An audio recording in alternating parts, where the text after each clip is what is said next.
अस्सलाम वालेकुम everyone, welcome to the new vlog. और रात में हम लोगों ने बस खाना वगैरह खाया। खाने में मखनी हांडी थी, ब्रोस्ट था और रशियन सैलड थी। तीनों चीज़ें बहुत मज़े की थी। बस खाना वगैरह खाया है और कुछ पिक्चर्स वगैरह लिए हैं। उसके बाद हम लोग सो गए थे। ये है आरूफ, जिसको अब आगे डेली व्लॉग्स में आप लोग देखते रहेंगे। तो मिलते हैं मॉर्निंग में। अस्सलाम वालेकुम गाइस। तो यहाँ से स्टार्ट है आज का डे और यहाँ का व्यू यहाँ का बहुत प्यारा आ रहा था। और मैंने डोर ओपन किया तो देखा अब्बू उठ चुके थे और नमाज़ के लिए रेडी भी हो गए थे। रात में हम लोग लेट सोए थे तो सुबह लेट उठे, तो सबसे पहले नमाज़ की तैयारी वगैरह करी क्योंकि फ्राइडे था।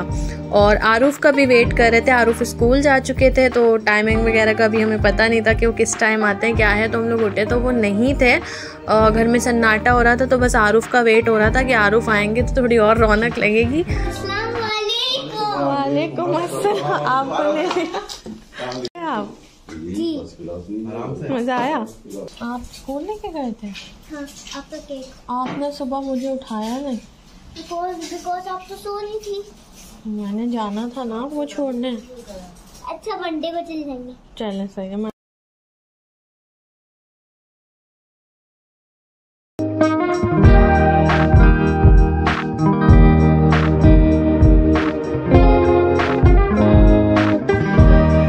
यहाँ पे नाश्ता वाश्ता हो गया था, खाना शाना खा लिया था।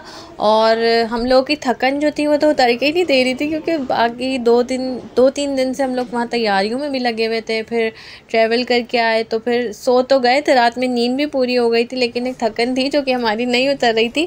पूरा दिन घर में ही गुजारा और फिर उसके बाद इन लोगों ने कहा नहीं चलो बाहर चलते हैं। और रात में 11:20 हो रहे थे, आई थिंक वही टाइम सामने आपको मेंशन हो रहा होगा, 11:20 हो रहे थे। और वहाँ ऐसा था टाइम का बिल्कुल भी पता ही नहीं चल रहा था। 1 घंटा हम मतलब चाय पीने भी गए ना तो 1 घंटा हमें जाने का लगता था, 1 घंटा हमें आने का और 1 घंटा चाय पीने में।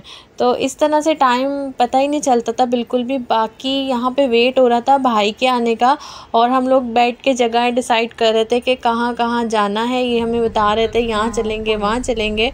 तो बस साथ ही फिर आरूफ का एक गाना भी आरूफ ने सुनाया।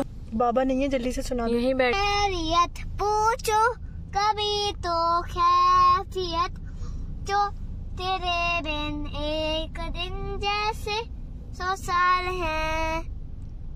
दिल मेरा देखो न है एक दिन जैसे 100 साल है।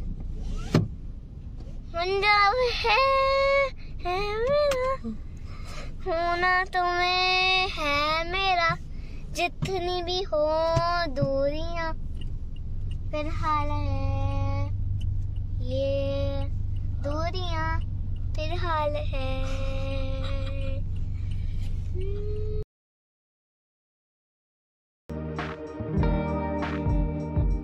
और भाई से बात हुई तो भाई ने कहा कि मुझे तो अभी आने में 2-3 दिन लगेंगे, क्योंकि भाई के पाकिस्तान आने का था और हमारे दुबई जाने का था। तो फिर ऐसा डिसाइड हुआ कि भाई हमें दुबई वहीं ज्वाइन कर लेंगे, वहीं आ जाएंगे।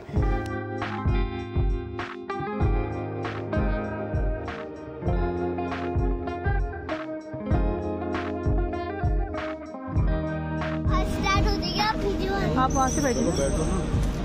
क्या मतलब है, क्या बोल रहे थे? Rock in my socks means butter in my mousse.